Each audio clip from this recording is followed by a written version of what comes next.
नरं चैव नरोत्तमं देवीं सरस्वतीं व्यासं देवीं सरस्वतीं व्यासं ततो जयमुदीरये नष्टप्रायेषु भद्रेषु नित्यं भागवत सेवया भगवतीयुक्तं श्लोके भक्ति भक्त्यनुष्ठिति श्रीमद् भागवत की। तो आज हम लोग फर्स्ट कैंडो के 4th चैप्टर का 22वां और 23वां श्लोक करने जा रहे हैं। अथर्वंगीरसं महासीत सुमंतुर्दुरंतो मुनि इतिहास पुराणाम पिता मे हरो महर्षणः। अथर्वंगीरसं महासीत सुमंतो दारुणो मुनि इतिहास पुराणानां पिता मेरो महर्षणः।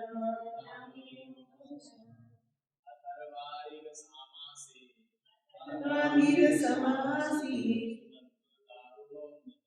सुमंतो दारुणो मुनि इतिहास पुराणानां पिता मेरो महर्षणः।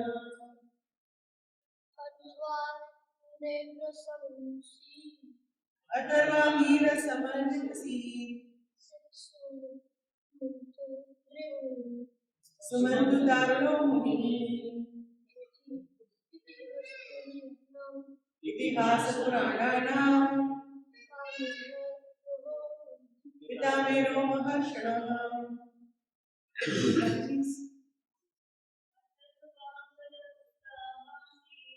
अथर्वंगीरसमासी सुमंतो दारुणो मुनि इतिहास पुराणानां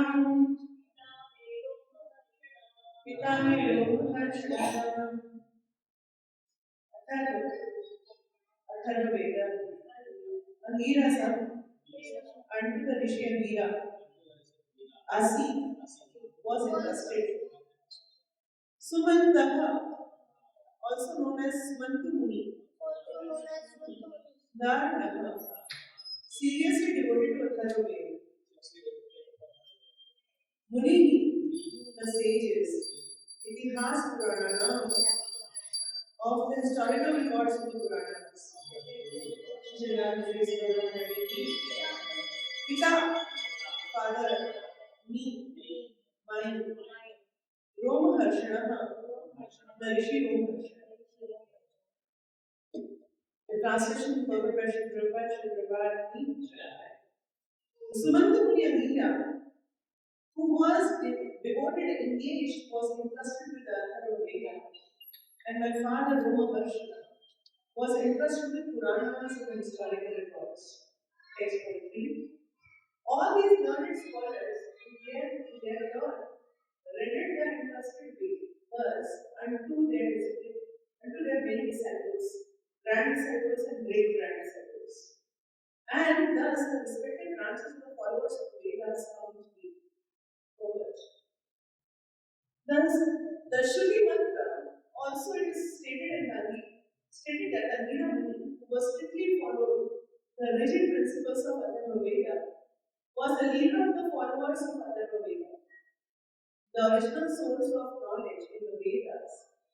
There are no branches of knowledge, either mundane or transcendental, which do not belong to the original Vedas, text of the Vedas.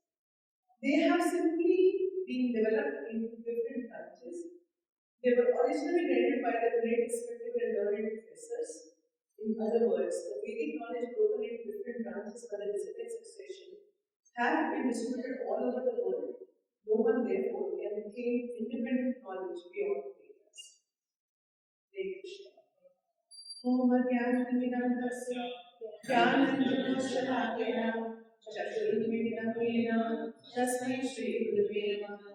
Shri Chaitanya मनोभीष्टं स्थापितं येन भूतले स्वयं रूप कदामयं ददाति स्वपदान्तिकं वन्देऽहं श्रीयुक्तकमलं श्रीगुरुवैष्णवांश्च श्रीरूपं साग्रजातं सैलरघुनाथान्वितं सजीवं साद्वैतं सावधूतं परिजनसहितं कृष्णचैतन्यदेवं श्रीराधा कृष्णपादान् सैकललिता श्रीविशाखान्वितांश्च हे कृष्ण करुणा सिंधु दीनबन्धु जगत्पते गोपेश गोप्यकान्त राधाकान्त नमस्ते तप्त कांचन गौरांगी श्री राधे वृंदावनेश्वरी कृष्णानुसुते देवी प्रणमामि हरिप्रिये वाञ्छाकल्पतरुभ्यश्च कृपा सिन्धुभ्यैव च पतितानां पावनेभ्यो वैष्णवेभ्यो नमो नमः।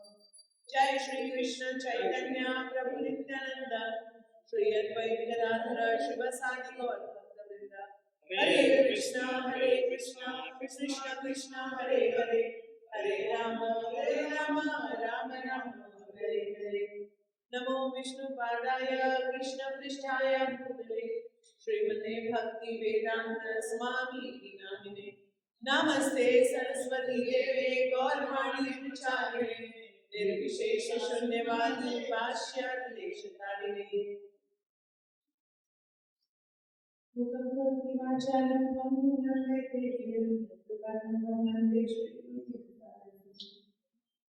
हरे कृष्ण। तो आज का जो श्लोक है 22वां 23वां, इससे पहले हमने समझा था कि कैसे पहले एक वेद थे फिर उसको 4 वेदों में विभाजित कर दिया गया और ये 4 वेद हैं, 4 अलग अलग ऋषियों को दिए गए ताकि उनके ऊपर वो लोग और डीप एक्सप्लेनेशन कर सके और उनके ऊपर प्रचार कर सके।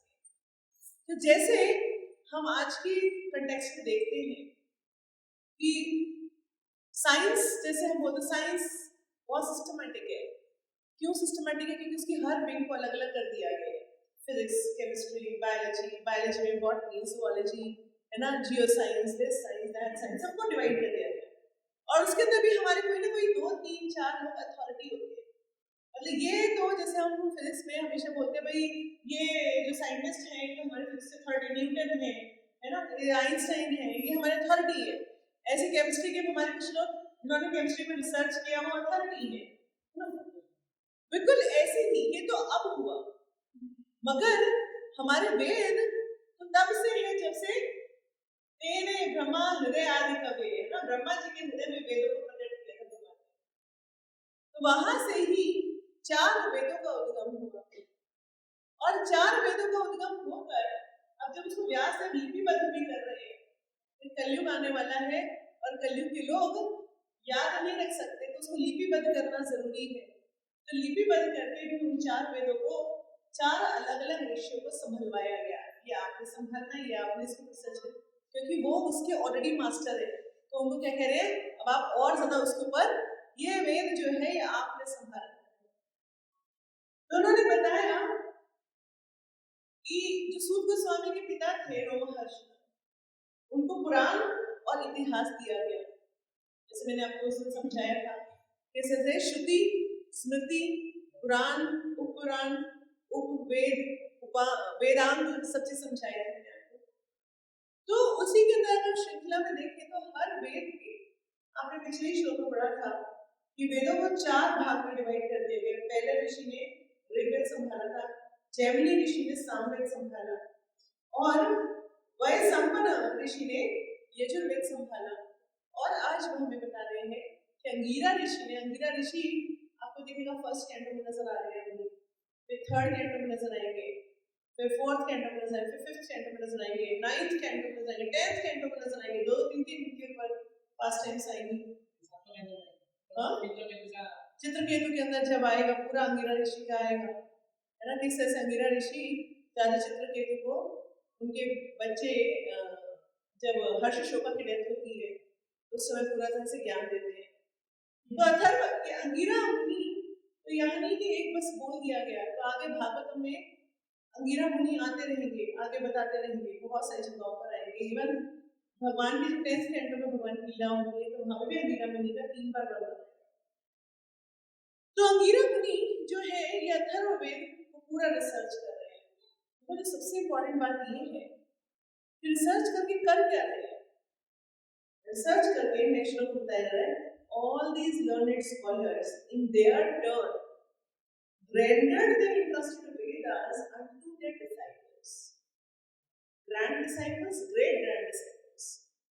बता रहे हैं कि जो भी ये वेद हैं, जो भी ऋषियों को समझवाए गए कि भी आपने संभालना है और आपने इनके ऊपर रिसर्च करनी है और आपने क्या करना, तो उन्होंने क्या किया, अपने पॉकेट में नहीं रखा, क्या किया, उसको प्रचार किया।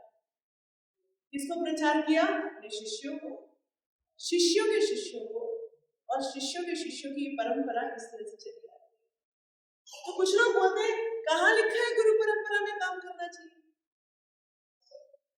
तो भागवत की स्टार्टिंग में ही आ गया, अभी तो भागवत की स्टार्टिंग में कि जब वेद बने तो इस तरह से इन वेदों को 4 भाग में बांटा गया और उस तरह से आगे उनको कहा गया, जाओ अब इनको, इनके ऊपर आपने अपने डीप एक्सप्लेनेशन और रिसर्च करनी है और डीप करना है और साथ में क्या करना है, प्रचार। लिखा हुआ है thus the respective branches of the followers of Veda came into being। और इस तरह से जो वेदों की ये जो शाखाएं हैं ये सभी आगे स्थापित। अब यहाँ पर हम ध्यान समझें तो कुछ लोग बोलते हैं नहीं नहीं नहीं, प्रचार तो केवल इस्कॉन वाले कर रहे हैं। कहाँ? इस्कॉन वाले प्रचार नहीं कर रहे हैं, इस्कॉन वाले वो काम कर रहे हैं जो हमारे वेदों में कहा गया है। हमारी गुरु परंपरा का यही मोटिव है। हमारी गुरु परंपरा क्या चाहती है हमसे? हमारी गुरु परंपरा हमसे ये चाहती है कि जैसे उन्होंने अथक अथक मेहनत करके प्रचार किया, हर तरह की मुसीबतों को सामना करते हुए प्रचार किया, ऐसे हम लोग भी आगे जाकर प्रचार करें। धर्म का प्रचार इस समय बहुत जरूरी है। क्यों करना चाहिए हमें प्रचार?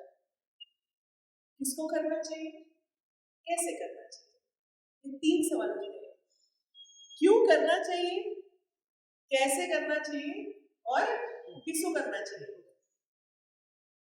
तो चैतन्य महाप्रभु क्या बोलते हैं, जाको देखो ताको कहो कृष्ण उपदेश। और जिसको देखो उसी को कृष्ण उपदेश दे दो। तो आपके पास कौन है? बहुत सारे लोग हैं।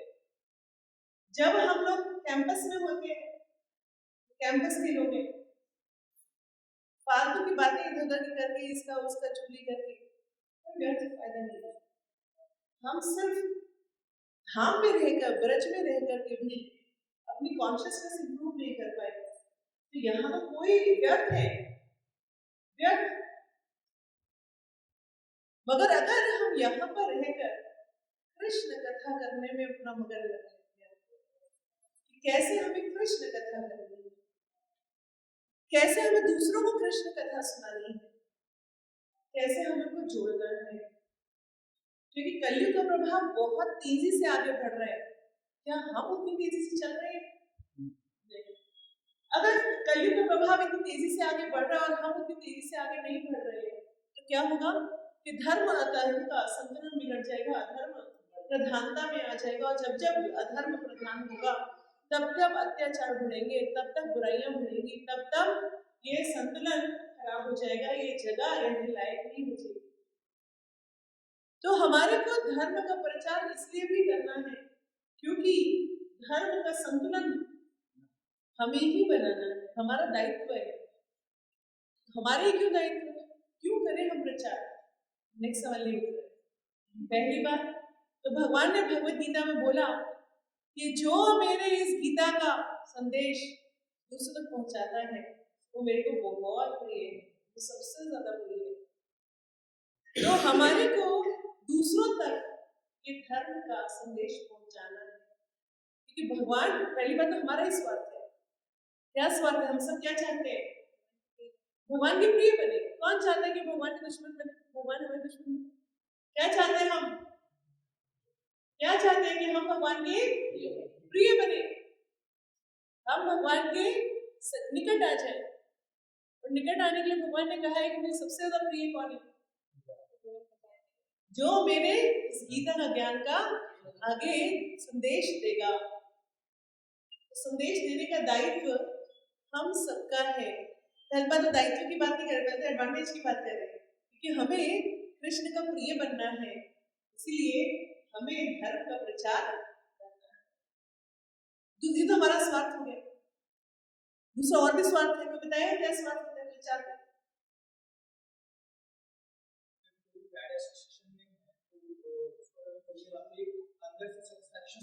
चलिए, दूसरा पॉइंट मुझे ने बताया कि जब हम प्रचार करते हैं और हम जब दूसरा अपनी बुरी आदतें छोड़ करके सही रास्ते पे आता है और सब घर सुखी होता है, वो प्रसन्न रहना शुरू कर देता है।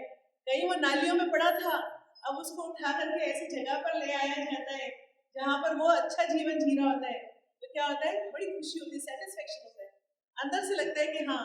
और जब सामने वाला बोलते हैं ना कि आप हमें पहले क्यों नहीं मिले, हैं? बहुत खुशी होती है कि आप हमें पहले क्यों नहीं मिले, है ना? तो वो जो फीलिंग होती है, वो लगता है कि हाँ जरूरत तो है। जब लोग हमसे मिलते हैं और हमें बोलते हैं कि आप इतने सालों बाद क्यों मिले, तो लगता है हमने हमारी नालायकी थी कि हमने पहले नहीं किया। अगर हमने पहले हम पहुंच गए होते इनके पास, तो इनके इतने साल खराब नहीं हुए होते। तीसरा, गुरु की आज्ञा है इसलिए कर रहे हैं। गुरु की आज्ञा है। हमारा जो मूवमेंट है, श्री प्रभुपाद का, भक्तिसिद्धांत सरस्वती महाराज का जो मूवमेंट है, वो क्या मूवमेंट है? प्रीचिंग मूवमेंट है। हम सुबह के टाइम पर हम गोष्ठी नंदी होते हैं, सब अपने जप के ऊपर कॉन्सेंट्रेट करते हैं, मगर उसके बाद हम भजनानंदी बन जाते हैं। हमें प्रीचिंग करना होता है, सबकी ड्यूटी अलग अलग है। जो लोग आश्रम ड्यूटी में है वो सुबह भजनानंदी होते हैं, बाद में गोष्ठी नंदी बन जाते हैं, है ना? तो हमारे को उल्टा, मतलब पहले गोष्ठी नंदी होती है, फिर बाद में भजनानंदी बन जाते हैं। कहने का मतलब है कि हमारा एक टाइम क्या होना चाहिए? साधना के लिए तो होना चाहिए, और एक टाइम ऐसा होना चाहिए जो प्रचार के लिए होना चाहिए, जहां हम क्लास दे रहे हैं, जहां हम लोगों को सिखा रहे हैं, जो हम बता रहे हैं, जहां अपने आचरण से सिखा रहे हैं। तो ये हमारा एक जरूरी महत्वपूर्ण अंग है। प्रचार क्यों करना चाहिए? क्योंकि हम खुद भी प्योरीफाई होते हैं। जब हम दूसरों को बताते हैं कि 16 माला सुबह सुबह करनी चाहिए, भाई तो खुद भी तो करनी पड़ेगी, है ना? ये तो बोलेंगे देखो वैसे तो बोलते माला करनी चाहिए, खुद तो ये सारे दिन बातों में उल्टे उल्टे सीधी बातों में लगे। तो जब हम प्रचार करते हैं तो हम खुद भी शुद्ध होते हैं। सबसे इंपॉर्टेंट बात, क्योंकि कृष्णा जो हरिनाम है वो माँ की तरह है, कृष्णा पापा की तरह है। मगर सपोज करो बच्चा पॉटी वॉटी कर ले, गंदा हो जाए, तो क्या होता है? नॉर्मली क्या होता है? पापा यूं कर देते हैं, लो भैया पकड़ो अपने बच्चे को, ये तो गंदा हो गया। और फिर माँ क्या करती है? उस गंदे हुए बच्चे को साफ सुथरा करती है, पाउडर वाउडर मारती है ना? और उसके बाद वो बच्चा साफ सुथरे कपड़े पहना के जब पापा के पास आते पापा को बोलते हैं आजा मेरा बेटा इधर आते। तो हरि नाम हमारी माँ की तरह है। अभी हम गंदे मैले कुचेले हैं, सब अनर्थों से ढके पड़े हैं, मगर जब ये हरि नाम हमारी सफाई करते हैं, माँ की तरह भी शुद्ध करते हैं, साफ सुथरा बना करके पाउडर मार के जब बेचते हैं, तो कृष्ण हमें अपने गले से लगा लेते हैं, हाँ भी बच्चे साफ सुथरा हो गया, आ जाए। तो हरि नाम जो है वो माँ की तरह है। तो जब कभी हरि नाम लेते समय तकलीफ हुए, हरि नाम लेते समय बहुत तकलीफ होती है, बहुत तकलीफ होती है, मन नहीं लगता, भागते इधर उधर, ये नहीं है मेरे पास, वो नहीं है, इससे बात करूंगा, वो करूंगा, ये करूंगा, है ना? ऐसा होना चाहिए था, वैसा होना चाहिए था, ये करना चाहिए था, वो करना चाहिए था, दिन भर में क्या शेड्यूल है, कहाँ जाना है, कहाँ आना है, सब चीजें आती है मन में। हरि नाम में हमारी अभी रुचि नहीं है, मगर हमें समझना चाहिए कि कभी कभी बच्चा सफाई होने में उसका रुचि नहीं होता, उसको लगता है कि वो मेरे ठंडे पानी में कर रहे हो, मगर फिर भी माँ उसको साफ सुथरा कर रही होती है, तो उसको ये समझना चाहिए कि माँ मेरे को साफ सुथरा कर रही है, इसलिए माँ मेरे को साफ सुथरा कर रही है ताकि मैं शुद्ध हो जाऊं। अगर साफ सुथरा हो जाऊंगा तो मेरे पापा कृष्णा मुझे गले लगा लेंगे। तो ये प्रचार करने से हमारी शुद्धि होती है। जब हम साधना भक्ति कराते हैं दूसरों से तो खुद की भी दृढ़ता बढ़ती है ना। जब हम 10 लोगों के साथ बैठ करके माला करते होते हैं, खुद का हमारा दिमाग क्यों दौड़ रहा है, दूसरे लगेगा कि पहले शुरू तो हम दिखावा करने के लिए भक्ति करते हैं। शुरू में हमारी भक्ति दिखावा वाली ज्यादा होती है कि हम दूसरों को दिखाने के लिए वैसे हम तिलक लगाना भूल जाते हैं, मगर जब हमें बाहर जाना तो हम फटाक फटाक तिलक लगाते हैं, है ना। जब हम माला करने बैठे तो हम देखते हैं कि आजू बाजू है नहीं, अच्छा चलो ठीक है, हरे कृष्ण राम राम ऐसे माला चल रही होती है, और जहां पे सीनियर सामने बैठे हो हरे कृष्ण कृष्ण कृष्ण हरे हरे, हमारे बच्चे हमारे सामने हरे कृष्ण तो हम बड़े अच्छे करते हैं कि हमारी भक्ति अभी प्रारंभिक लेवल पर दिखावटी भक्ति ज्यादा है। मगर जब हम प्रचार करते हैं, अपने आसपास भक्तों के समूह के पीछे बैठते हैं, तो क्या होता है, धीरे धीरे धीरे धीरे श्री राम बलदेव सुभद्रा महारानी की धीरे धीरे धीरे धीरे ये हरिनाम की माँ, हमारी हरिनाम माँ हमारे को साफ सुथरा कर देती है, और धीरे धीरे धीरे धीरे हमारा मन भी लगने लगता है, धीरे धीरे धीरे वो रस आने लगता है चैंटिंग में, और धीरे धीरे धीरे धीरे हमारे अनर्थ हमें छोड़ के जा रहे होते हैं, हमारे अनर्थ भाग रहे होते हैं, तो उसकी वजह से हम भक्ति में स्थिर हो पाते हैं। प्रचार क्यों करना चाहिए? प्रचार करने से हम अगर कहीं पे जाते हैं, किसी स्थान पे, यहाँ सब भक्त हैं, और मान लीजिए आज आपको गुरु महाराज बोल देते हैं चलो भैया आप उस पर्टिकुलर गांव में चले जाइए। अब वहां पर जब जाएंगे तो वहां पर दाएं देखेंगे बाएं देखेंगे, सब उल्टे सीधे लोग हैं, क्या करूं भाई। अगर आप केवल भक्त अकेले भक्त हैं तो क्या होगा, वहां पर खुद ही गिर जाएंगे, खुद ही गिर पाएंगे। क्या करना पड़ेगा, प्रचार करना पड़ेगा, ताकि और भक्त आपके साथ इकट्ठा हो जाए, जुड़े। जब और भक्त इकट्ठे हो जाएंगे तो सब भक्त मिलके अच्छे से संकीर्तन कर पाएंगे। संकीर्तन का मतलब क्या होता है, संघ में कीर्तन। तो संघ में कीर्तन के लिए क्या होता है, कम से कम 2 लोग चाहिए, प्रचार करेंगे तभी तो लोग इकट्ठे होंगे। और प्रचार क्यों करना चाहिए,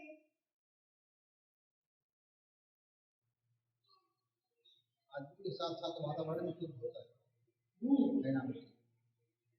जो स्थान है वो भी शुद्ध होता है। जब हम संकीर्तन करते हैं कहीं पर तो स्थान भी शुद्ध होता है। जब हम सारे समूह एक होता है, एक हम जब कर रहे हैं, एक होता है यहाँ पे 100 भक्त बैठ के जब कर रहे हैं, तो किसका असर ज्यादा आएगा, 100 का ज्यादा आएगा ऑब्वियसली। तो प्रचार हमारी खुद की ड्यूटी भी है, क्योंकि जो सुख हमें मिला वो हमारे को दूसरों को बांटना भी चाहिए। जो उपकार हमारे ऊपर हुआ, प्रभुपाद ने क्या कहा है कि अगर आपको मेरा, इसने पूछा कि प्रभुपाद मैं आपको उपकार कैसे चुकाऊंगा, तो प्रभुपाद ने क्या कहा, प्रीच। तो अगर हम सभी अपनी ओरिजिनलिटी को देख के याद करें, जब हम भक्ति में नहीं आए तो हम क्या थे, जब भक्ति में नहीं आए तो क्या थे, उस दिन को याद रखना चाहिए। याद रखना चाहिए कि जब भक्तों के बीच में नहीं आए थे तो हम किस हाल में थे, क्या टेंशन थी हमारे को, क्या बुरी आदतें थी हमारे पास, कैसे हाल में थे हम। वो दिन याद रख करके हमें वो जो ग्रैटिट्यूड है प्रभुपाद के प्रति, गुरु के प्रति, भक्तों के प्रति जो ग्रैटिट्यूड है वो भूलना नहीं चाहिए कि अगर हम यहाँ भक्तों के बीच में ना आए होते तो हमारा क्या हाल होता। हम किसी नाली में पड़े हुए होते, सोच रहे होते कि हम एंजॉय कर रहे हैं, हम कहाँ भटक रहे होते। क्या हम इस पूरे आध्यात्मिक और भौतिक जगत के सबसे सुप्रीम, उसको कहते हैं ना, अगर हम इंसानों का एक पिरामिड बना दें तो सबसे नीचे वाले वो हैं जो हर समय केवल मर्डर, ये वो गलत कार्य में लगे हुए। तो और ऊपर पे चलते हैं वो जहां पर हम चलो धीरे धीरे शाकाहारी उस पे आ गए थे। तो वो शाकाहारी, बहुत सारे ऐसे लोग होते हैं जो बोलते मछली खाना भी शाकाहारी होता है। उसके ऊपर भी और चले और ऊपर चले तो ऐसे लोग थे जो थोड़ा बहुत मंदिर जाया करते थे, थोड़ा बहुत चर्च भाग के आ जाते थे और बस, है ना। और उसके ऊपर लोग चले तो नियम भी पालन करते हैं, थोड़ा बहुत इधर उधर का कुछ चीजों को फॉलो भी करते हैं, मगर भक्ति कर रहे हैं। वो प्रमाणिक गुरु परंपरा के अंदर भक्ति कर रहे हैं, सारे शास्त्रों को पढ़ रहे हैं, 4 नियम पालन कर रहे हैं। ये तो बिरला है कोई। अगर हम 10,000 लोग लें तो कोई एक बिरला ऐसा मिलेगा इस पृथ्वी पर। और वो भी 10,000 की संख्या भी आज क्यों बोल रही मैं, प्रभुपाद की कृपा है तो बोल रही हूँ, नहीं तो बहुत बुरी हालत थी और बहुत बुरी हालत हो जानी थी।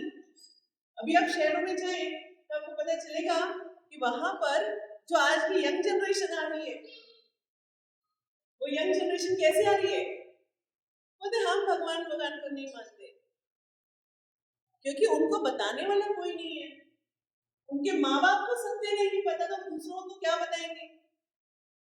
माँ बाप को ये पता है कि बेटा पैसे कमा और खूब ऊपर पहुंचा, बढ़िया पोस्ट ले। आज बेटा ब्रह्मचारी बन जाए या सेवा में लग जाए तो माँ बाप को कितनी तकलीफ होती है। वही पे अगर बेटा अमेरिका जा करके वहां पे चाहे टैक्सी चला ले तो वो बड़ी हर्ष होता है, वाह मेरा बेटा कनाडा में है, अमेरिका में है, चाहे वो वहां पर जाकर के बर्तन मांज रहे हैं, वो भी लोग के झूठे गंदे नॉनवेज खाए हुए बर्तनों को मांज रहे हैं। ठीक है, मेरा बेटा तो कनाडा सेटल्ड है, बहुत बड़ी बात है। और अगर वहीं पर वो बच्चा अपने आप को भगवान की सेवा में लगा दे तो बोलते हैं इसका तो दिमाग खराब हो गया, इसका तो ब्रेन वॉश हो गया। तो ब्रेन तो वॉश करना ही था ना, गंदा था इसलिए वॉश करना था। ब्रेन वॉश तो होना जरूरी है, गंदगी है तब तो वॉश करेंगे, गंदा ही नहीं होगा तो वॉश कैसे करेंगे। तो ये प्रीचिंग मतलब कि प्रचार बहुत जरूरी है। लोग तरस रहे हैं समझने के लिए कि सत्य क्या है। जब हम बाहर निकलते हैं तो जब भी हम संकीर्तन करने जाते हैं, कहीं पर भी प्रचार करने जाते हैं, बुक डिस्ट्रीब्यूशन करने जाते हैं, तो चाहे 100 लोग हमें ऐसे मिले जो हमें दुत्कार दे, तो कोई एक जना ऐसा जरूर मिलेगा जो हमें बोलेगा मैं आप ही इंतजार कर रहा था। और वो एक को भी अगर आप ले आते हैं वापस, उसका जीवन सुधार देते हैं। प्रभुपाद ने कहा अपनी पूरी लाइफ लगा के आप एक को भी भक्त बना दीजिए, अपने आप को भक्त बना दीजिए और एक को और भक्त बना दीजिए, तो भी आपका जीवन सार्थक हो जाएगा। हमारे को प्रयास ये करना है कि प्रभुपाद ने जो इंस्ट्रक्शंस दिए हैं उनको हमें पूरी तरह से प्रॉपर्ली फॉलो करना है। सिर्फ अपनी खुशी, अपना ये मेरा खुशी, मेरा सब चीज सही चले, ऐसा नहीं होना। हमारे को प्रभुपाद की प्रसन्नता के लिए एक मिनट की कैलकुलेशन करनी चाहिए कि मैं कहाँ 1 मिनट भी व्यर्थ कर रहा हूँ। सबसे पहले हम खुद सुधरेंगे, फिर दूसरों को सुधार सकते हैं। प्रभुपाद ने कहा प्योरिटी इज द फोर्स। कभी कभी कुछ लोग बोलते हैं कि अरे माता जी हम तो बहुत प्रचार कर रहे हैं, कोई नहीं छूटता। इसका मतलब क्या हो, अभी हम प्योर नहीं है, अभी हमारे अंदर बहुत अनर्थ है। इसका मतलब अभी साधना स्ट्रॉन्ग करिए। भक्तिदास सरस्वती महाराज जन्म से इतने दिव्य थे, तब भी जब उन्होंने प्रचार पे गए उससे पहले 10 साल उन्होंने 3 करोड़ नाम जप किया। 10 करोड़ नाम जप किया। 10 करोड़ नाम जप किया। 10 करोड़ नाम जप किया। 1 घंटा 1.5 घंटा सोते थे। प्रसाद भी वो हाथों से नहीं, बस ऐसे ही खाते मुंह से। हमारे अंदर इतनी कमिटमेंट है क्या? नहीं है। हमारे को नींद के अंदर आधा घंटा कम मिल जाए आज हमारे को, तो हमारे को सारा दिन बेचैनी हो जाती है ना। एक दिन प्रसाद मिल रहा है, 2 घंटा लेट हो जाए, हम बोलते ये है वो है, यार देखो हमें ये नहीं मिला वो नहीं मिला, हम परेशान हो जाते हैं। अभी हमारे अंदर वो दृढ़ता नहीं है प्रचार की। प्रभुपाद जब प्रचार पे गए, प्रभुपाद कितनी साल की उम्र में बता रहे था कि आप जाओ बाहर जाओ प्रचार करो, जब वो 26 साल के थे, 26 ईयर ओल्ड। और 26 ईयर ओल्ड का जब वो बोला, और प्रभुपाद 69 में जाकर बाहर जा पाए, और प्रभुपाद ने तब से लेकर तब तक एक दिन भी शांति से नहीं बैठे। ऐसा नहीं था कि चलो भाई अभी तो हम खाओ पियो ऐश करो फिर देखेंगे। प्रभुपाद की स्ट्रगल आप देखिए पूरी लाइफ। हम वो प्रभुपाद की स्ट्रगल नहीं है जहां हम देखते प्रभुपाद जहाज में गए और वहां पर उनको 2 बार हार्ट अटैक आया, वो तो एक बहुत छोटी बात है। प्रभुपाद ने इंडिया में कितना स्ट्रगल किया। प्रभुपाद कभी झांसी, कभी मुंबई, कभी इलाहाबाद, कभी कलकत्ता, कभी बार हर जगह कहीं पे मंदिर बनवा रहे हैं, कहीं पे डोनेशन कलेक्ट कर रहे हैं, कहीं पे शास्त्र पढ़ रहे हैं, कभी वो अकेले बैठे हैं, उनको कोई है ही नहीं। दिल्ली वृंदावन तो वो बहुत बाद में है, उससे पहले भी प्रभुपाद ने कितना कितना कितना स्ट्रगल किया है, क्योंकि उन्होंने वो शास्त्र पढ़े। हम देखते हैं प्रभुपाद ने इतने सारे रेफरेंस रखे, वाह जय श्री प्रभुपाद। तो वो रेफरेंस वहां देने के लिए आज हम 40-45 साल के हैं तो भी हमारी अभी मेमोरी कम हो गई है। प्रभुपाद जब भी पर्पस लिख रहे हैं भागवतम के और भगवत गीता के, प्रभुपाद लगभग 70 साल के हैं। कितना प्रैक्टिस किया होगा प्रभुपाद ने सारे शास्त्रों का, सारे पुराणों का, कितने डीप में एनालिसिस किया होगा, तब जाके भगवत गीता में राइट स्पॉट पे राइट को दे पाते हैं। इस उपनिषद में ये लिखा है, इस पुराण में ये लिखा है, एक रेफरेंस पे रेफरेंस, श्लोक पे श्लोक लगे हुए प्रभुपाद देने। ना आसान है। प्रभुपाद ने पूरी उम्र पूरी लाइफ एक एक दिन अपनी गुरु की उस आज्ञा को पूरा करने के लिए स्टडी किया है। एक दिन में कोई मैजिक नहीं हुआ है कि प्रभुपाद बस गए। कुछ लोग सोचते हैं अरे प्रभुपाद तो बाहर गए, जहाज में गए, जलदूत में, वहां पे ये हुआ वो हुआ, उसके बाद प्रभुपाद एक दिन करताल लेकर के बैठे हुए थे और लोग जुड़ गए और लोग उनके पीछे पीछे आ गए। सब ऐसे सोचते हैं। इस्कॉन वाले की जो इस्कॉन के अंदर है वो भी ऐसे सोचते हैं। तो प्रभुपाद लीला व्रत का एक एक पेज पढ़कर भी खून के आंसू निकलते हैं। लेकिन प्रभुपाद इतना कर रहे हैं, क्यों कर रहे हैं, कैसे कर रहे हैं, इतना उनके अंदर डिटर्मिनेशन आया कहां से? और जब वो डिटर्मिनेशन हम देखते हैं प्रभुपाद का, तब हमें समझ में आता है कि हम उस डिटर्मिनेशन का, उस कंट्रीब्यूशन का अगर 0.0001% भी कर पाए, किसी भी उनके अंश को, उनके लिखे हुए एक परपट को भी अपने जीवन में उतार पाए, तो भी हमारा जीवन सार्थक हो जाएगा। मगर तकलीफ क्या है? तकलीफ ये है कि हम वो भी नहीं कर रहे। हम सब अपने कंफर्ट जोन में बैठे हैं और कंफर्ट बढ़ाने की बातें कर रहे हैं। कंफर्ट हमारे को और बढ़ाओ, मजा आ रहा है। हमें सिक्योर्ड जोन मिला हुआ है, हमारे को टाइम पे प्रसाद मिल रहा है, हमें टाइम पे शेल्टर मिल रहा है, हमें टाइम पे हर चीज मिल रही है, टाइम पे सोना खाना सब है।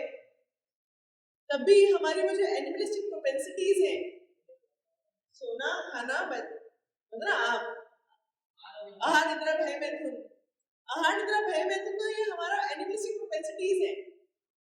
जैसे जैसे हम ह्यूमन फॉर्म में आते रहते हैं, ज्यादा अच्छे से आएंगे, ये आहार भी थोड़ा सा कम हो जाता है, ये निद्रा भी कम हो जाती है ना, ये मैथुन और इन सब की टेंडेंसी तो खत्म हो जाती है, भय निर्भय हो जाते हैं भक्त। मगर हमारे अंदर भी चारों है, मैं बातें नहीं कर रहे हैं, सब भक्त हैं, मैं अपनी ही बात कर रही हूँ। हमारे अंदर चारों हैं अभी। तो इन चीजों को, ये एनिमलिस्टिक प्रोपेंसिटीज को हमारे अंदर खत्म करनी है। हमारे को प्रभुपाद ने जब लास्ट प्रभुपाद का 1977 स्टडी करी, प्रभुपाद 1 महीने तक व्रत पे थे, नो वाटर, सिर्फ इतना सा पानी लेते थे बस। प्रभुपाद को 1 महीने बाद 1 गिलास जूस दिया था अंगूर का, क्योंकि प्रभुपाद के सामने सब रोने लगे थे कि प्रभुपाद आप मत जाओ, अभी आपके जाने का वक्त नहीं आया है, अभी तो हम ऐसे में कुछ पता ही नहीं है। Prabhupada didn't have a glass of, वो एक अंगूर का जूस दिया था। नहीं, उसके बाद काफी बाद प्रभुपाद ने 1 महीना फास्टिंग किया। हम अब सोचिए 1 महीना फास्टिंग से इतना सा पानी पॉसिबल है? कि प्रभुपाद ने कहा कि मेरा काम पूरा हो गया, अब आप आगे संभालोगे, तब मैं जाने की मूड में हूँ। प्रभुपाद ने फास्टिंग किया। सारे भक्त सोच रहे हैं कि क्या करें क्या करें क्या करें। ये प्रभुपाद और कृष्ण के बीच में चल रहे हैं। एक भक्त ने मुझे प्रभुपाद ने स्टे बैक, प्लीज रुक जाओ। प्रभुपाद ने, you want me to stay back? सोचो भक्त, क्या तुम चाहते हो कि मैं रुक जाऊं? हाँ, हम तो इसलिए नहीं ग्रुप कर रहे, हमें लगा था कि आप और कृष्ण के बीच में चल रही है। प्रभुपाद ने कहा नहीं, कृष्ण ने मेरे ऊपर छोड़ रखा है कि मेरे को जाना है कि नहीं जाना है। पढ़िए, प्रभुपाद ने लिखा है कृष्ण ने मुझ पे छोड़ा हुआ है कि मुझे जाना है कि नहीं जाना है। तो अब सोचिए किस तरह से प्रभुपाद ने एक दिन जीवन का अपनी गुरु की आज्ञा पूरा करने के लिए किया। और हमारे गुरु ने आज्ञा दी है कि हम प्रचार करें, मगर हम अभी भी अपनी आहार निद्रा भय में से बाहर नहीं निकले, वहीं पर भी हम अपने आप को बांध के रखे हुए, उन्हीं बेड़ियों में बंधे हुए जिसमें बंदर छिपकली कुत्ता सब बंधे हुए हैं, हम भी बंधे, सारे इंसान भी बंधे हुए, उसी बेड़ियों में बंधे हुए हम भी, क्योंकि अभी भी हम इन 4 चीजों से बाहर नहीं निकले। तो ये जो श्लोक है आज हमें बता रहा है कि कैसे जो वेद है वो डिसिप्लिन सक्सेशन के थ्रू आगे जा रहे थे। और भगवत गीता में भी बताया गया था, भगवान ने कहा था कि ये जो है, मैंने सबसे पहले सूर्यदेव विवस्वान को दिया, विवस्वान ने आगे दिया और अल्टीमेटली वो चेन टूट गई, इसलिए मैं ज्ञान दोबारा दे रहा हूं। फिर भागवतम को प्रकट किया गया जो भगवान स्वयं है। सब किसके लिए किया गया? हमारे लिए किया गया है सारा काम। उनको पता है कलयुगी प्राणी है ना, कुछ बुद्धि नहीं है, ये जैमिनी ऋषि अंगिरा ऋषि जैसे महान नहीं होंगे, इनको पढ़ा के जीरो कर, ये तब भी जीरो हो जाएंगे। तो कम से कम डिसिप्लिन सक्सेशन में जो ज्ञान आगे जाएगा तो शायद उन तक पहुंच जाए। और ऐसे हजारों लाखों लोग हैं तो हम सबके लिए इंतजार कर रहे हैं। ऐसा हमारे अंदर से फीलिंग आना चाहिए कि हर गांव का हर बच्चा मेरे लिए इंतजार कर रहा है कि कब वो प्रभु जी आएंगे, कब वो माता जी आएंगी और हमें भी माला करना सिखाते जाएंगे। हम भी अपना जीवन भगवान के जो कॉन्सेप्ट्स है उनको समझने में लगाएंगे। हम कैसे अपने जीवन का उद्धार करेंगे, कैसे ये सिर्फ आहार निद्रा भय में के इस जाल से बाहर निकलेंगे। प्रचार पहला है क्यों करना चाहिए, तो मैंने आपको कुछ पॉइंट्स बताए, ऐसे भी बहुत सारे और पॉइंट्स हैं। प्रचार कैसे करना चाहिए, तो चैतन्य महाप्रभु ने कहा कि सबसे प्रचार का बढ़िया तरीका क्या है? संकीर्तन। तो हम संकीर्तन करें, तो गांव जाकर के हम संकीर्तन करें। जिस दिन हमारा डे ऑफ है, जिस दिन हमारी छुट्टी है, उस दिन प्रयास करें कि हम जाएं 2 लोग मिल करके और जाकर के वहां संकीर्तन करके आए। दूसरा, हम क्या कर सकते हैं? बुक पढ़ सकते हैं, पढ़ा सकते हैं। बुक पढ़ सकते हैं, पढ़ा सकते हैं। शास्त्र को पढ़ना और पढ़ाना, बुक डिस्ट्रीब्यूशन करना, है ना। प्रभुपाद का संदेश सब तक पहुंचा के आए, छोटी बुक से सही बांट के आए। अपनी अर्निंग का एक अंश हमारे को निकालना चाहिए, 5%, 10% हमें निकालना चाहिए। हमें क्यों निकालना चाहिए? ताकि ये कुछ परसेंटेज हम बुक डिस्ट्रीब्यूशन में लगा सकें, ताकि हम आगे बुक डिस्ट्रीब्यूट करके आ सके। तो ये चीज हमारे को हमेशा करना चाहिए। और कैसे प्रचार कर सकते हैं? प्रसाद खिलाकर। और कैसे प्रचार कर सकते हैं? लोगों से डोनेशंस मांग के। जब लोग डोनेट करते हैं तो जब हम सपोज मंदिर निर्माण कर रहे हैं, आपके कैंपस में हमेशा कुछ ना कुछ प्रगतिशील चलता ही रहेगा। आज नहीं, अगले 20 साल बाद भी चलता रहेगा, कुछ ना कुछ चलता रहेगा। आज मंदिर बन रहा है, गीता नगरी बन रही है, ये बन रहा है, वो बन रहा है, धीरे धीरे धीरे और बहुत सी चीजें बनेगी। ये हमेशा कैंपस प्रगतिशील रहेगा तो डोनेशन कलेक्ट करेगा। जब हम किसी मंदिर के लिए डोनेशन कलेक्ट करते हैं तो लोगों का धन शुद्ध होता है, और जब धन शुद्ध होता है तो कहीं ना कहीं उनके अंदर सुकृतियां आती है, और सुकृतियां आती है तो जुड़ते हैं, है ना।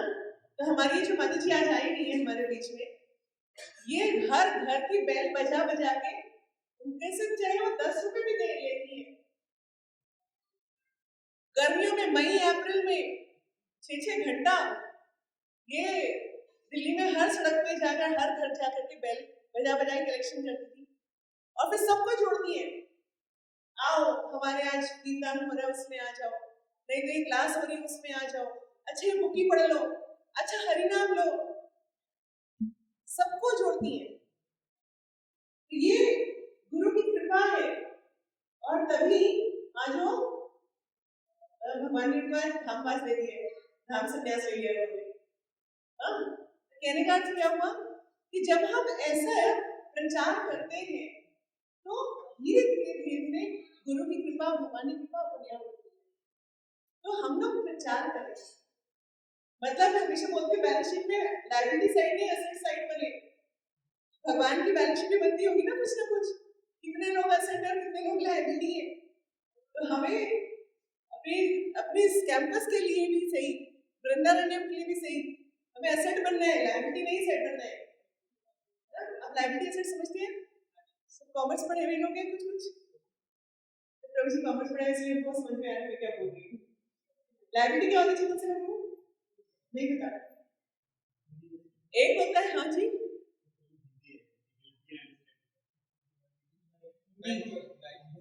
दायित्व, मतलब हम दूसरों पे बोझ बनाना बने। हाँ ना, ऐसा बने कि भगवान बोले नहीं नहीं, ये तो नहीं जाना चाहिए यहाँ से, इसके बगैर तो ये काम रुक जाएगा, ये काम रुक जाएगा, ये काम रुक जाएगा। अगर इसके बगैर कोई भी कर लेगा फिर हमारा क्या फायदा होगा, है ना। अगर भगवान हमारे को जब भी रिप्लेसमेंट ढूंढे, अरे भाई रिप्लेसमेंट कैसे, इसको रिप्लेस कर देते हैं, तो हमारे को इस कैंपस के लिए इतना इंपॉर्टेंट बन जाना है, इस जगह के लिए इतना इंपॉर्टेंट बन जाना है कि हम ये कार्य भी संभाले हुए, हम ये भी कर रहे हैं, हम ये भी कर रहे हैं, हम ये भी कर रहे हैं। तो भगवान सोचे इसको अगर बाहर करूंगा तो पहले क्या, मेरे को तो बहुत सा मुश्किल हो जाएगा, है ना। अगर हम यहाँ के लिए क्या बन रहे हैं, सूत्रदायित्व, मतलब दायित्व बन रहे हैं, तो क्या हो जाएगा, तो नहीं ठीक है, हटाओ यहाँ से, और बस मेरे भक्त हैं जो आना चाहते हैं। तो प्रचार बहुत बहुत जरूरी है। प्रचार करने से हमें कृपा मिलती है। तो जैसे एक हमारे भक्त बोलते थे, कृपा मतलब कर दे पा, कर दे पा, पंजाबी बोलते कर दे पा, कुछ करोगे तब तो पाओगे। हम बोलते भगवान कृपा करो, भक्त आप कृपा करिए, गुरु महाराज कृपा करिए, तो क्या होता है, पहले करोगे तब तो पाओगे, कुछ करोगे कुछ नहीं पाओगे कहाँ से, है ना। कृपा मतलब कर दे पा, पंजाबी में बताया था, हाँ कर दे पा करो, कुछ करोगे तब तो पाओगे, नहीं तो करोगे नहीं तो पाओगे कैसे, है ना। तो इस तरह से हम सब भक्त भक्ति में आगे बढ़ सकते हैं, और हम सब भक्त दृढ़ता के साथ प्रचार कर सकते हैं। तो समय हो गया जी, प्रश्न मोटिवेट किए विचार के लिए भक्ति के लिए। मेरा क्वेश्चन है कि कृष्णा कॉन्शियस एक बहुत ही वैल्यूएबल डायमंड है हम सबके लिए। तो बहुत मुश्किल से कोई भक्त जो होता है तो कृष्णा कॉन्शियस की तरफ आ पाता है, बट लेकिन समझ समय में क्या होगा कि आज मेरा मैंने लीला में पढ़ा है, लीला में लेकर तो कभी आगे किसी को रिजेक्ट नहीं किया किसी भी चीज़ को लेकर, क्योंकि जब उनके टाइम में बहुत सारे भक्त आते थे तो वो सब उन्होंने बहुत सारी ऐसी चीज़ें थी जो भक्ति के अनुकूल नहीं थी, अनुकूल नहीं थी, बट लेकिन फिर भी उनको ट्रेनिंग दे रहे थे और कोशिश कर रहे थे। तो अभी भी किसी को बहुत सारे अच्छे या कोई भी वो ऐसा रिजेक्ट तो हो सकता है कि कोई ना अवेलेबल करना जैसे नाम जो हम एक्सपेक्ट करते हैं, क्या वो ट्रेनिंग ऐसा प्रोसेस हो सकता है कि जो उनको रिजेक्ट ना करता हो करना करते उनको हम प्रॉपर ट्रेनिंग दे करके समझ कर पाए, क्योंकि देखो जो यहाँ पे तो है तो चलो एक पॉजिटिव एनवायरनमेंट में सीख सकते, बट यहाँ से अगर बाहर गए तो मिलना बहुत मुश्किल। बिल्कुल सही कह रहे हैं। देखिए ट्रेनिंग के लिए कहीं ना कहीं प्रभु जी का प्रश्न क्या है? प्रभु जी का प्रश्न ये है कि कृष्णा कॉन्शियसनेस इतना फेवरेबल है कि अगर जो भक्त यहाँ गलती से भी आ गए और अभी भी वो अपनी बुराइयों से बाहर नहीं निकला है, तो कहीं ना कहीं उसको हम कुछ ट्रेनिंग दें, कुछ इस तरह का फेवरेबल एनवायरनमेंट दें ताकि वो जो और अच्छे से दृढ़ हो सके। तो उसके लिए प्रभुपाद ने, देखिए बात सिंपल सी बात है, बहुत सिंपल चीज है।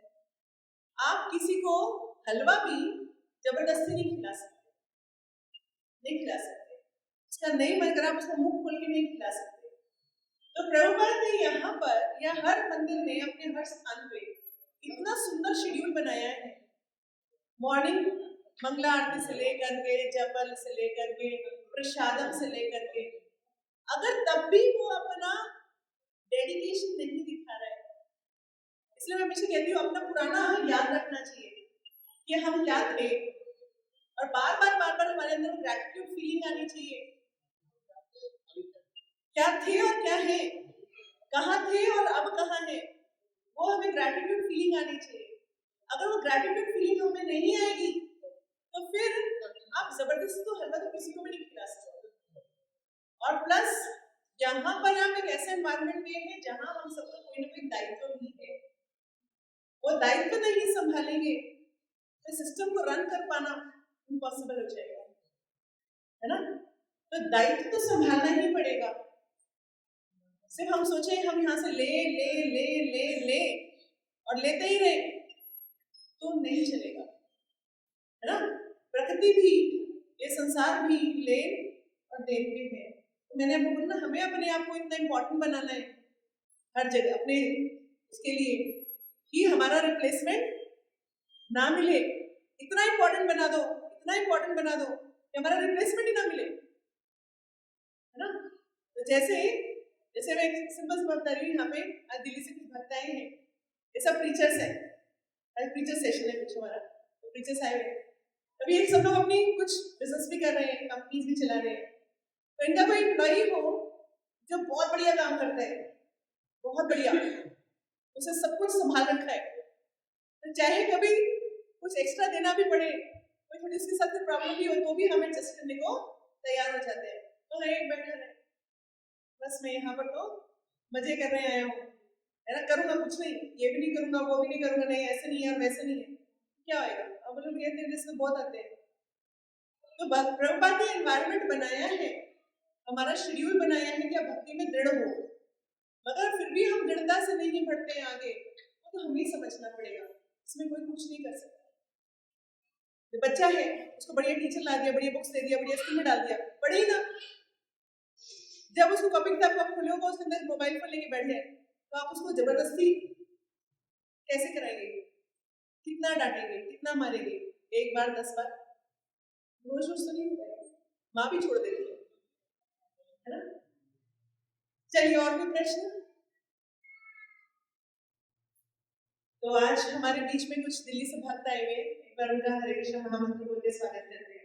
हरे कृष्णा कृष्णा कृष्णा हरे हरे राम हरे राम राम राम हरे।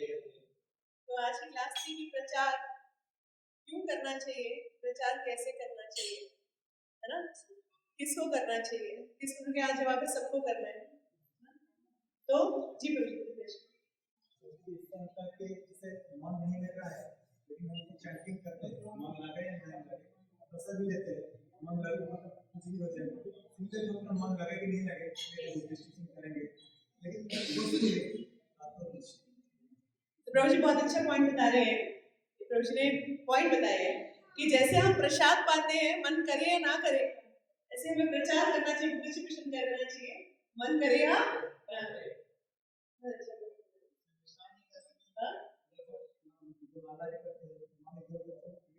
करते हैं,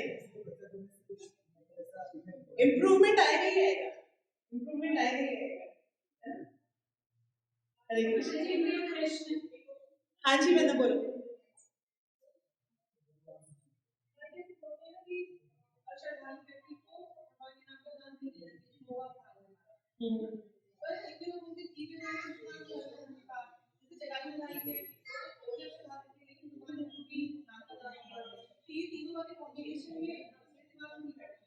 हाँ जी, बैठिए।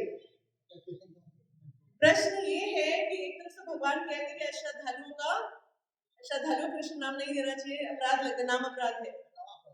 हाँ, और दूसरा भगवान ने कहा है कि जिसको देखो उसको आप भगवान का नाम दो। दोनों बात समझ में नहीं, समझें कैसे? बहुत सिंपल है, जैसे हम अपने घर का लॉकर नंबर किसी को नहीं बताते, हमारे घर की लॉकर की चाबी हम सबको नहीं पकड़ाते हैं, अपने बैंक अकाउंट का लॉकर नंबर सबको नहीं बताते हैं, नहीं बताते ना, घर में किसी एक आधे खास को पता होता है, मगर अपना नाम या परिचय तो हम सबको देते हैं। मैं पूछे how are you, what's your name, हम सबका नाम सबको बताते हैं। बिल्कुल ऐसे ही भगवान का नाम हमें सबको देना है, हमें सबको बोलना है कि आप माला करिए, भगवान से जुड़ के फायदा होगा, भगवान से जुड़ के शांति मिलेगी, आपको अच्छा रहेगा। तो हम जब ये सबको बोलेंगे तो सब लोग शुरुआत में माला के लिए बताइए, मगर भक्ति के जो गंभीरतम टॉपिक्स हैं, जो डीप टॉपिक्स हैं, वो तभी बताएंगे जब वो भक्ति में दृढ़ हो जाए। तो इसीलिए स्थान परिस्थिति के हिसाब से हमारा मैसेज थोड़ा सा चेंज होगा। ऐसा नहीं होगा कि हमने सबके लिए सबको बिल्कुल डीप में जाकर के हम बहस कर रहे हैं और सामने वाला शुरू हो गए कि अरे कृष्ण तो ये थे और वो थे, और हम उनको समझा रहे हैं, भगवान का तत्व ज्ञान समझाना शुरू हो गए हैं। कोई जरूरत नहीं है, आप उनको बोलिए सबसे पहले आप हरे कृष्ण महामंत्र लीजिए। अगर बहुत ज्यादा श्रद्धालु है, अभी जो हमारी स्थिति देखिए, जब गुरु महाराज की स्थिति, चैतन्य महाप्रभु की स्थिति, प्रभुपाद की स्थिति में होते हैं तो वो लोग तो देख के भक्त बना देते हैं, मगर मैं हमेशा बोलती हूँ हमारी स्थिति अभी वो नहीं है, तो अभी हम कम से कम अभी श्रद्धालुओं का भक्त बना ले, उतना ही बहुत है। जो श्रद्धा रखते थोड़ा थोड़ा, आपको उनको बोलेंगे कि हरिनाम कीजिए, आइए भगवान की सेवा में लगिए, थोड़ा सा आइए, उस दिन 56 भोग हो रहा है, आप भी कुछ ले आइए, चाहे एक आम भी ले आइएगा तो भी 56 भोग में लगेगा, कुछ कुछ करके उनको जोड़े। उसके बाद धीरे धीरे जब जुड़ते हैं, वो देखते हैं कि हमारा जो भक्तों का समाज ये होता है, ऐसे करते हैं, और उनमें थोड़ी सी भी श्रद्धा होगी, थोड़ी सी भी श्रद्धा होगी तो फटाफट आगे बढ़ जाएगा। तो इसी तरह से हम सब जुड़े, हम सब ऐसे जुड़े। नहीं तो हमारे पास क्या था, हम कोई बचपन से भक्त थोड़ी ना, हम तो ऐसे जुड़े। तो हम लोगों को क्या करना है, शुरू में उनको थोड़ा बहुत सेवा से छोड़िए, हरि नाम से छोड़िए, फिर भक्ति के जो तत्व ज्ञान है वो आप तभी देंगे जब वो अच्छे से डीप में जुड़ जाए, जब अच्छे 16 माला 8 माला 10 माला करने लगे, तब उनको आप तत्व ज्ञान दें। नहीं तो अभी तो आप उनको सिर्फ थोड़ा सा इंकरेजमेंट रखिए और थोड़ा उनको दीजिए। ठीक है मतलब माता जी? हरे कृष्ण। श्री प्रभुपाद की जय, गौर भक्त वृंद की जय।